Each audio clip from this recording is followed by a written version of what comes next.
Shooting.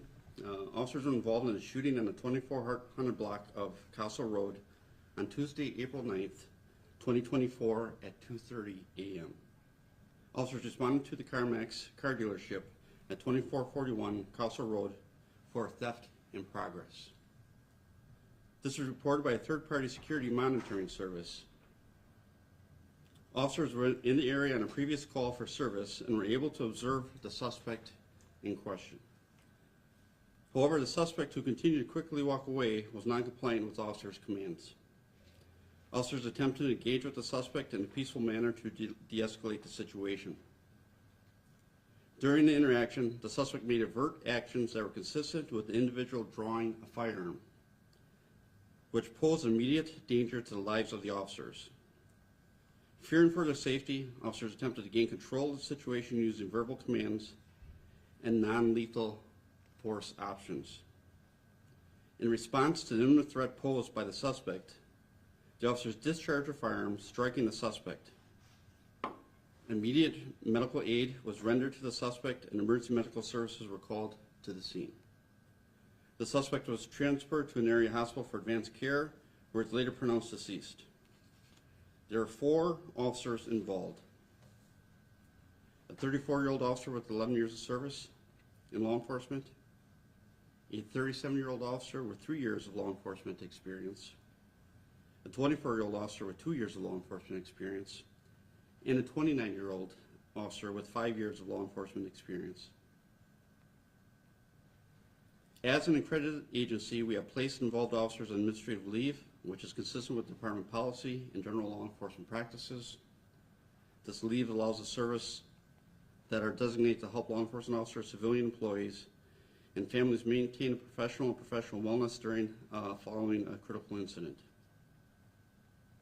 It was determined that the 50-year-old white male suspect did not possess a firearm.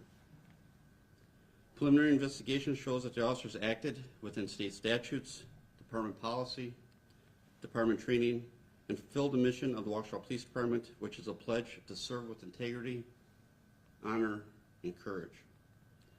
As required by Wisconsin State Statute 175.47, sub 5, sub B, an outside agency will be conducting the independent investigation. The Milwaukee Area Investigative Team will be handling the investigation, which is currently the City of Milwaukee Police Department as the lead agency. The City of Milwaukee Police Department will provide a complete report to the Waukesha County District Attorney's Office for review. I'll say this: anytime there's a loss of life, it's a sad day. Right, but I also want to say that when officers are forced in situations where they have to use deadly force, it's very traumatic and very impactful to them as well. So my thoughts goes out to all involved and the family members of the suspect. The whole incident is a tragic incident and unnecessary. If the suspect would have complied, this would not happen.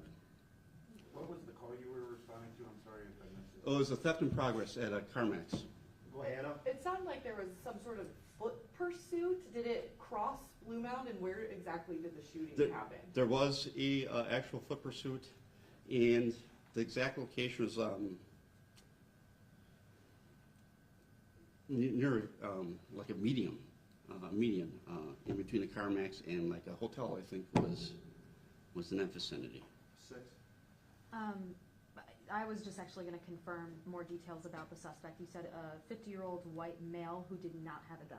I just wanted to clarify. That's correct. Okay. 4. Okay. Anybody else? You mentioned 4 officers involved. Does that mean all 4 fired their weapon? I'm not sure, confirm if there's all 4. I believe that all 4 did fire their weapons, but that's not confirmed. Investigation has to, will reveal that. As far as road closures, things like that, what do you want viewers to know? Do you want them to avoid the area, or is there certain intersections? Yeah, so right now, Bluemound Road will be closed. Will be closed for a period of time, right around the off-ramp to 94 between Barker and Kossow Road. That should be opening up since this happened around 2:30. I would expect this to be cleared up probably within the next couple hours. Hopefully by noon, we should be opening up Bluemound and Kossow, that intersection, and allow those businesses to access. I think the Home Depot, Duluth Trading Post, there's that west side of the entrance that they'll still be able to utilize And- those serves. And when can we expect to hear the suspect's name? The suspect's name, once we, as per protocol, the next of kin will be notified by the medical examiner once we have positive identification. We will be releasing that shortly. The prepared statement from the chief will also be released through a digital media. Your agency should be get that to our normal press release process. Okay? All right, thank you all for showing up today. All right, I'll shake everyone's hand.